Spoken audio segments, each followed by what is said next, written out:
Hello all, welcome to SS couple YouTube channel అండి. ఈరోజైతే మరి సండే వచ్చేసింది కదా.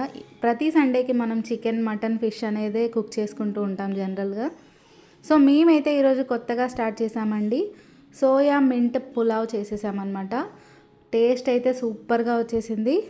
దీనికి మనకు కావాల్సింది సోయా, క్యారెట్, ఆలు, మింట్, పుదీనా కావాలండి. సో ఇవి ప్లస్ బాస్మతి రైస్ అనమాట, లేదా నార్మల్ రైస్ కూడా మనం వేసేసుకోవచ్చు. వేసుకుంటే మాత్రం సూపర్ టేస్ట్ అయితే వచ్చేసిందండి. ఫుల్ రెసిపీ కావాలనుకున్న వాళ్ళు నాకు కమెంట్స్లో చెప్పేస్తే అయితే నేను మీకు రెసిపీ అనేది నెక్స్ట్ వీడియోలో కూడా అప్లోడ్ చేస్తానండి.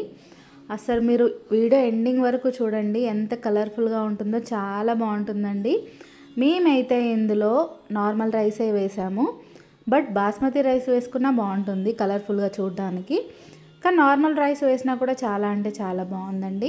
సో ఇందులో కావాల్సింది మనకి సోయా, పొటాటో, క్యారెట్, పుదీనా కావాలి. సోయా మింట్ పులావ్ అండి.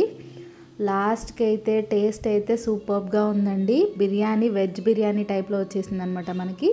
దీనికి మనం పేరైతే సోయా బిర్యానీ పెట్టేయచ్చు, బట్ దీని యాక్చువల్ నేమ్ వచ్చేసి సోయా మింట్ పులావ్ అండి. సో అప్పుడప్పుడు ఇలాంటివి కూడా మనం వెరైటీ ఆఫ్ డిషెస్ చేసుకొని తింటే చాలా చాలా బాగుంటుంది. సో దీని రెసిపీ ఎవరికైనా కావాలి అనుకుంటే నాకు కమెంట్స్లో చెప్పండి. అండ్ ఈ వీడియో ఫస్ట్ టైం చూస్తున్న వాళ్ళైతే please do subscribe to my channel. చూసారా అవుట్పుట్ ఎంత బాగుందో.